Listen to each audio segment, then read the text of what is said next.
Hello guys, कैसे हो आप? उम्मीद करता हूँ अच्छे होंगे। आज मैं बताने वाला हूँ बौद्ध भिक्षु की कहानी। कहानी का नाम है सारी बात मन की है। कहानी थोड़ी पुरानी ज़रूर है, पर इसकी आत्मा आज भी बिल्कुल ताज़ा है। दो बौद्ध भिक्षु पास के गांव से भिक्षा लेकर वापस मठ की ओर लौट रहे थे। उनमें से एक बूढ़ा भिक्षु था जिसे काफ़ी अरसा हो गया था संन्यास लिए, और दूसरा एक युवा भिक्षु था, उसने हाल ही में संन्यास लिया था। दोनों शांत भाव से अपने रास्ते पर चलते जा रहे थे। रास्ते में एक नदी पड़ती थी जिसको पार करके जाना पड़ता था। आजकल बरसात के कारण वो उफान पर थी। जब वे दोनों सूखे तट पर पहुंचे तो उन्हें वहां एक स्त्री दिखाई दी जो नदी पार करने की कोशिश कर रही थी। वो इतनी सुंदर थी कि किसी अप्सरा से कम न प्रतीत होती थी। पानी से भीगे उसके वस्त्रों के नीचे से उसके सुकोमल अंग झांक रहे थे। स्वर्णाभूषण उसके रूप को अनुपम दिव्यता प्रदान कर रहे थे। जब भिक्षु उसके पास पहुंचे तो उस स्त्री ने उनको प्रणाम किया और बताया कि वो यहाँ के राजा की कन्या है जो शिकार खेलते हुए भटक गई है। नदी के उस पार उसका नगर है। उसने विनती की कि कृपा करके मुझे इस नदी को पार करवा दे। नदी का वेग इतना ज़्यादा है कि मैं अपने शरीर को संभाल नहीं पा रही हूँ। दोनों भिक्षुओं ने नदी की ओर देखा। किनारे के उबड़ खाबड़ पत्थर, तल की चिकनाहट और ऊपर से धारा का वेग, कुल मिलाकर उसे पार कर पाना किसी कोमल मनुष्य के लिए अत्यंत कठिन था। परंतु समस्या सिर्फ यही एक नहीं थी, समस्या एक और भी थी। भगवान बुद्ध ने भिक्षुओं को नारी से दूर रहने को कहा था, इसलिए वो उसको पार नहीं करवा सकते थे। नारी पर्श से तो अब तक संचित समस्त साधना एक क्षण में नष्ट हो सकती थी। बूढ़ा भिक्षु अभी ये सब सोच विचार ही रहा था कि युवा भिक्षु आगे बढ़ा।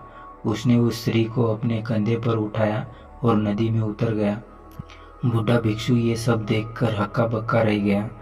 वो भी उसे विस्मय से देखता हुआ पीछे पीछे नदी पार करने लगा। युवा भिक्षु दूसरे किनारे पर पहुंच गया।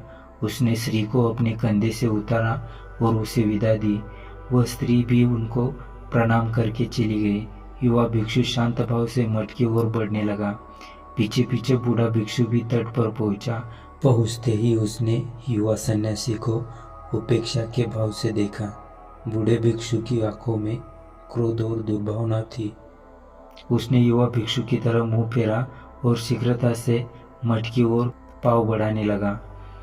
आवेग में चलते चलते वो विचार कर रहा था कि देखो, एक हम है जिन्होंने इतने साल तक अपने ऊपर किसी स्त्री की परछाई तक नहीं पड़ने दी, और एक ये है आजकल के युवा सन्यासी। स्त्री की छाया तो दूर, उसे स्पर्श भी किया, और सिर्फ स्पर्श ही नहीं, उसे कंधे पर भी उठा लिया। अभी मठ में जाकर भगवान बुद्ध से इसकी शिकायत करता हूँ।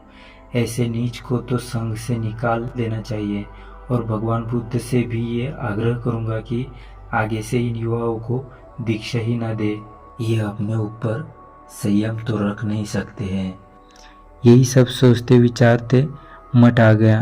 वो तेजी से अंदर गया और भगवान बुद्ध से भेंट करके उनके पास गया। बुद्ध शांत मुद्रा में एक वृक्ष के नीचे बैठे थे। बूढ़े भिक्षु ने उन्हें प्रणाम किया और सारा किस्सा सुना दिया कि कैसे उस युवा भिक्षु ने उस स्त्री को नदी पार करवाई। संघ के सभी भिक्षु इकट्ठा हो गए। युवा भिक्षु को बुलाया गया। भगवान बुद्ध ने उससे पूछा कि ये वृद्ध आप पर तो आरोप लगा रहे हैं, क्या वो सत्य है? क्या आपने किसी स्त्री को अपने कंधे पर उठाकर नदी पार करवाई? अब यहाँ उस युवा भिक्षु ने जो उत्तर दिया वो समझने लायक है। उसने कहा, कौन स्त्री? अच्छा वो, हाँ, मैंने उसे नदी पार करवाई थी, परंतु भगवान, मैंने तो उस स्त्री को नदी के उस पार से ही अपने कंधे पर उठाया और इस पार उतार दिया था। पर ये वृद्ध भिक्षु तो अभी तक उसे अपने कंधे पर उठाए हैं। यह बात सुनकर बुद्ध मुस्कुराए। उन्होंने युवा भिक्षु को आशीष दी और कहा कि सच में किसी कार्य में शारीरिक संलग्नता से कहीं अधिक प्रभावी मानसिक लिप्तता है। युवा भिक्षु ने परोपकारी की भावना से उस स्त्री को उठाया, इसलिए उसका मन दूषित नहीं।